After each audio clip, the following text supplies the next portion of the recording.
So the situation in Tamriel is that you've got three young muscular alliances around the periphery of the continent, and in the center is Cyrodiil, and there's a power vacuum there.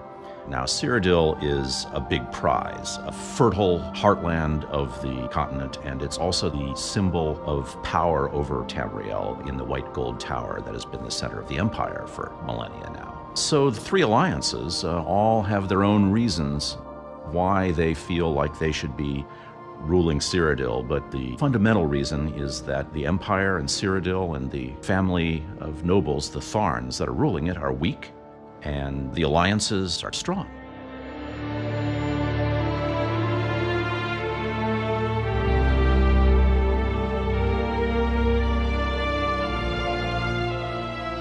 So the empire is weak, but their leaders are cunning.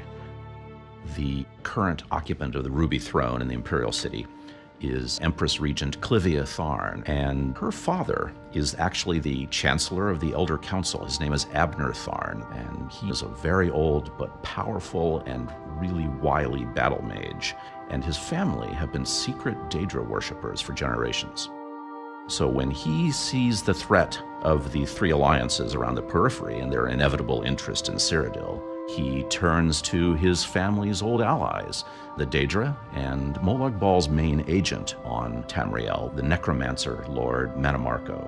As the alliances become aware of Abner Tharn's Daedric connections, that becomes just one more powerful incentive to go into Cyrodiil and take him out.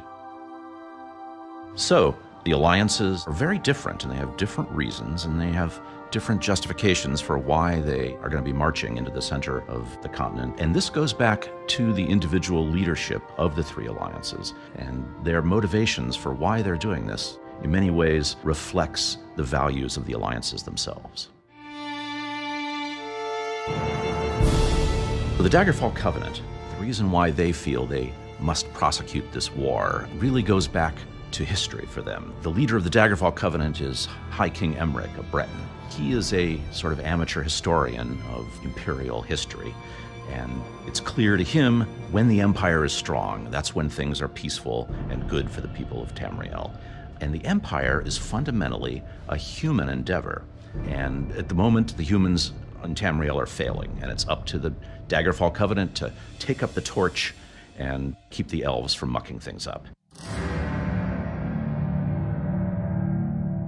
Now, the Ebonheart Pact is more attuned to the mystical side of things. When they become aware that there's a great threat to Nirn, they decide that they're going to have to mobilize to confront it. Almalexia, one of the living gods of the tribunal, and one of the leaders of the Ebonheart Pact, she takes notice. The scryers and the priests and the wizard tell her that Molag Bal has got some kind of great, magical, existential threat to Nirn.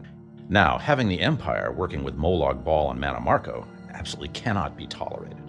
So the Ebonheart Pact decides they're going to have to muster their forces and march on Cyrodiil.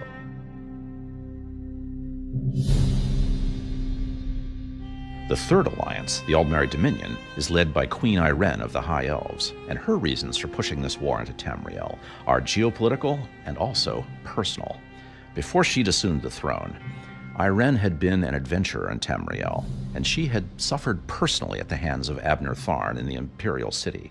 Irene has seen the rot at the heart of Tamriel, and she believes that it's time for the elves to resume their responsibility to rule, to retake the White Gold Tower, which they built in the first place, and to get rid of the bloody and warmongering humans who, in empire after empire, have been drenching the continent in oceans of blood. It's time for the elves to go in, kick the humans out, and put things back to rights.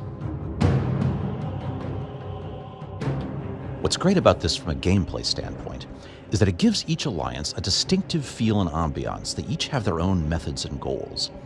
And the player gets to experience this difference from inside each alliance. They get to take up these methods and try to achieve these goals as they're playing through the story of the Alliance War. It's a hallmark of the Elder Scrolls series. There is no single truth about the world, that everybody sees things from their own vantage point. And it's that legacy of a rich and nuanced world that we've taken up and expanded upon for Elder Scrolls Online.